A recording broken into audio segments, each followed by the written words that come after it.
Today is the day of rejoicing. आज खुशी और शादमानी का दिन है। Hallelujah, hallelujah. आवाज नहीं आ रही, लगता है सारे थके हुए हैं। हालेलुया,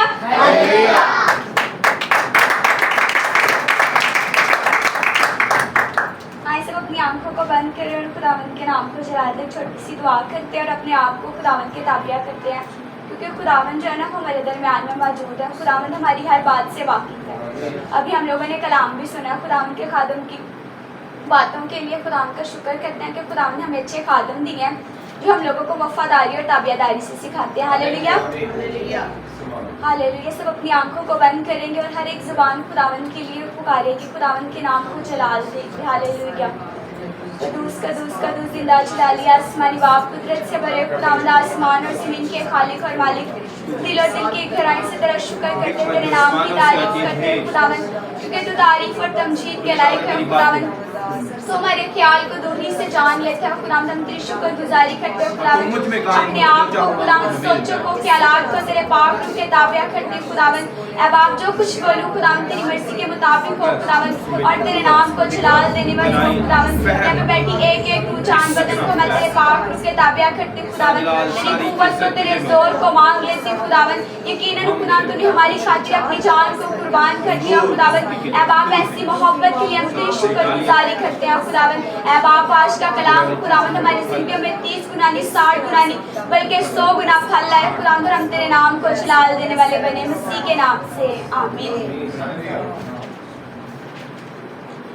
मैं खुदावंद का शुक्र करती हूँ कि खुदावंद जो है ना हर वक्त हमें मौका फराहम करता है कि हम खुदावंद के नाम को जो है ना वो जलाल दे सकें। मैं खुदावंद का शुक्र करती हूँ कि खुदावंद ने मुझे एक बार फिर मौका दिया कि मैं खुदावंद के बदन और खून के बारे में आप सबको बता सकूं। और उसके बाद खुदावंद के खादमों का भी शुक्र करती हूँ कि वो हमें इस लायक समझते हैं कि हम खुदावंद के कलाम को बयान कर सकें। आज हम लोग हर संडे होली कम्युनियन के बारे में सीखते हैं और खुदावंद हर संडे हम लोगों के एक नए एंगल से सिखाता है। और आज हम लोग सीखेंगे तौबा पे और अमल पे, कि हमारी ज़िंदगी में तौबा क्यों ज़रूरी है। और खुदा ने पुराने अहदनामे में तौबा पर बहुत ज़्यादा जोर दिया। खुदावंद ने मूसा को कहा कि तू बनी इस्राएल को जाके कहे कि ये तौबा करे। हालेलुया। मेरे साथ हवाला निकालिए, हिजकिय्याह की किताब 14 बाब उसकी 6 आयत।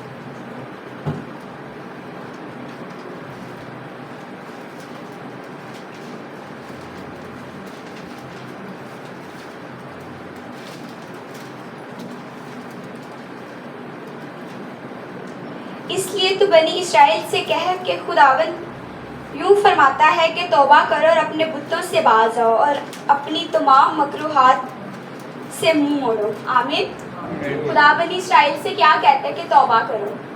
तौबा हमारे लिए बहुत ज़्यादा ज़रूरी है। हम लोग रात को ब्रदर कैमन से भी सीख रहे थे कि नई पैदाइश क्यों ज़रूरी है। नहीं, जब तक हम लोग नई पैदाइश नहीं लेंगे तब तक हम लोग खुदावंद की बादशाही में दाखिल नहीं हो सकते। हालेलुया। आगे मेरे साथ निकालें अमाल 3 बाब और उसकी 19 आयत।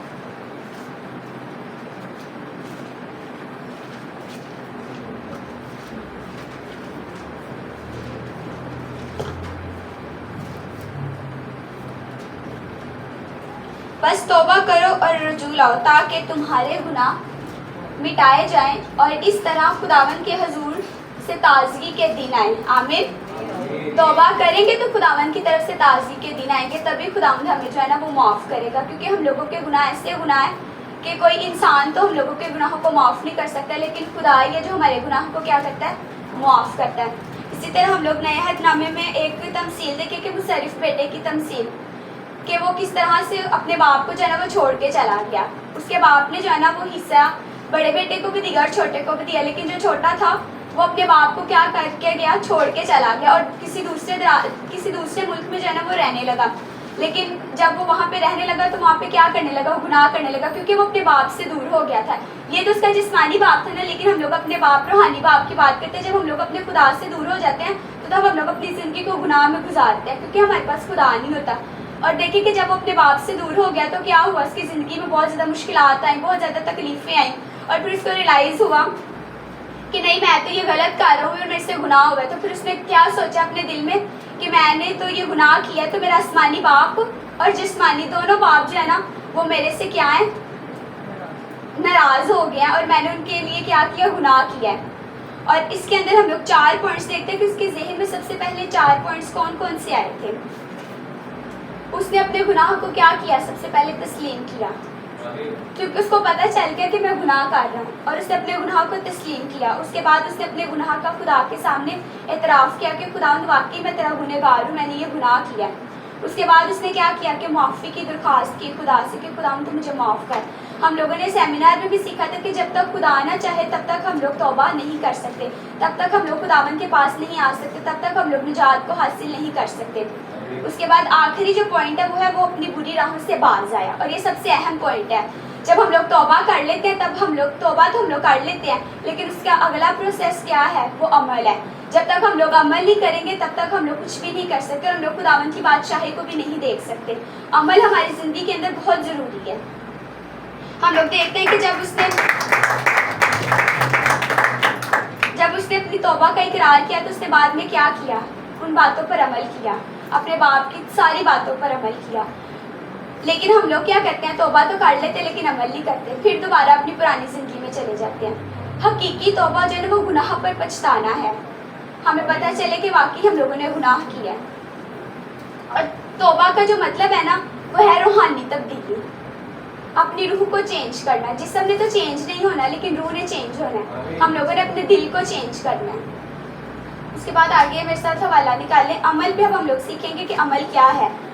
अमल जो है ना वो एक बहुत बड़ा प्रोसेस है, और जब तक हम लोग अमल नहीं करेंगे हम लोग कुछ भी हासिल नहीं कर सकते। मेरे साथ निकालें ज़बूर 62 और उसकी 12 आयत।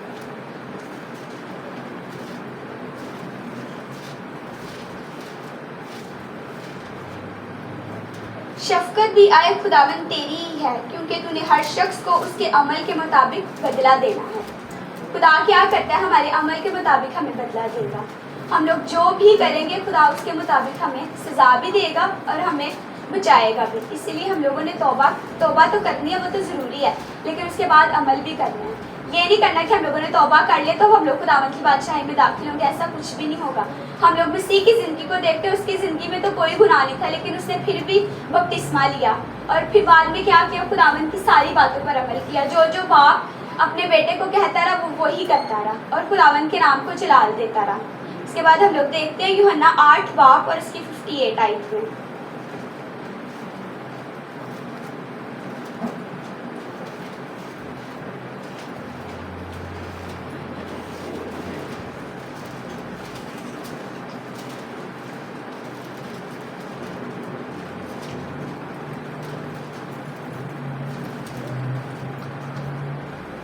सॉरी 51 आयत है। मैं तुमसे सच कहता हूँ कि अगर कोई शख्स मेरे कलाम पर अमल करेगा तो अबद तक कभी मौत को ना देखेगा। हालेलुया।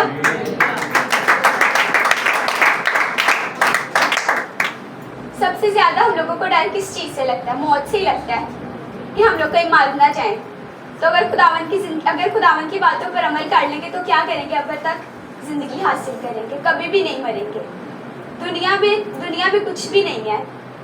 हम लोग मसीह को देखते हैं कि मसीह ने हमारी खातिर किस तरह से अपनी जान को कुर्बान किया। हालांकि उसके अंदर कोई गुनाह नहीं था, लेकिन उसने हमारी खातिर अपनी जान को कुर्बान किया क्योंकि वो हमसे ऐसा प्यार करता है।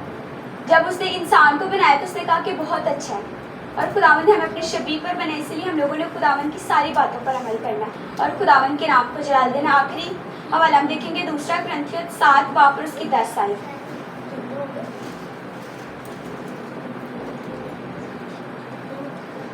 क्योंकि खुदा परस्ती का गम ऐसी तौबा पैदा करता है जिसका अंजाम निजात है और उससे पछताना नहीं पड़ता, मगर दुनिया का गम मौत पैदा करता है। दुनिया का गम क्या है? दुनिया की फिक्रे, दुनिया की परेशानियाँ। लेकिन खुदा का जब हम लोग अपने अंदर खुदा का गम जब हम लोग अपने अंदर ले लेते हैं तो खुदा हमारी ज़िंदगी के अंदर अपने जलाली काम करता है। हालेलुया। इसीलिए हम लोगों ने अपनी ज़िंदगी के अंदर तौबा भी करनी है और उस चीज़ों पर बाद में अमल भी करना है। खाली तौबा ज़रूरी नहीं है, उसके बाद अमल भी ज़रूरी है। जब तक हम लोग अमल नहीं करेंगे तब तक हम लोग ज़िंदगी को हासिल नहीं कर सकते। हालेलुया। खुदावंद आप सबको इस कलाम की वसीले से बहुत